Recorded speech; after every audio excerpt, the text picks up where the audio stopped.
Hello everyone. So we are solving NCERT questions of the chapter Molecular Basis of Inheritance. Our question number 3 is, if the sequence of one strand of DNA is written as follows, this is the given sequence, write down the sequence of complementary strand in 5' to 3' direction.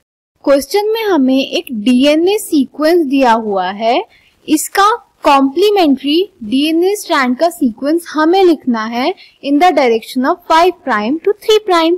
So let's solve the question.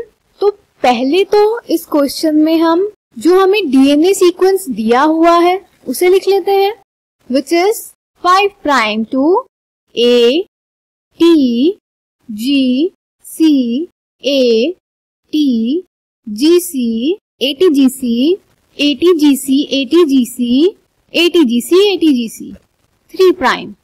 तो इसका complementary sequence लिखने के लिए we know that A bonds with T with double hydrogen bond and G bonds with C with triple hydrogen bond. So A T के साथ 2 hydrogen bond से जुड़ता है और G C के साथ 3 हाइड्रोजन बॉन्ड से जुड़ता है. तो अगर हम इसका कॉम्प्लीमेंट्री सीक्वेंस देखेंगे, also we know that 5' end के सामने आता है हमारा 3' एंड और 3' एंड के सामने आता है हमारा 5' एंड, क्योंकि डीएनए हमेशा एंटी पैरेलल बॉन्डिंग शो करता है. क्लियर? तो अब इनके हम कॉम्प्लीमेंट्री बेस पेयर्स लिख लेते हैं.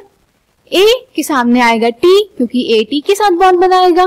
टी के सामने आएगा ए, जी के सामने आएगा सी, सी के सामने आएगा जी, ए के साथ आएगा टी, टी के साथ आएगा ए, जी के साथ आएगा सी, सी के साथ आएगा जी, ए के साथ आएगा टी, टी के साथ आएगा ए, जी के साथ आएगा सी, सी के साथ आएगा जी, ए के साथ आएगा टी, टी के साथ आएगा ए, जी के साथ आएगा सी, सी के साथ आएगा जी, ए के साथ आएगा टी के साथ आएगा ए, जी के साथ आएगा सी, सी के साथ आएगा जी, ए के साथ आएगा टी के साथ आएगा ए, जी के साथ सी, सी के साथ जी, ए के साथ टी के साथ ए, जी के साथ सी और सी के साथ जी.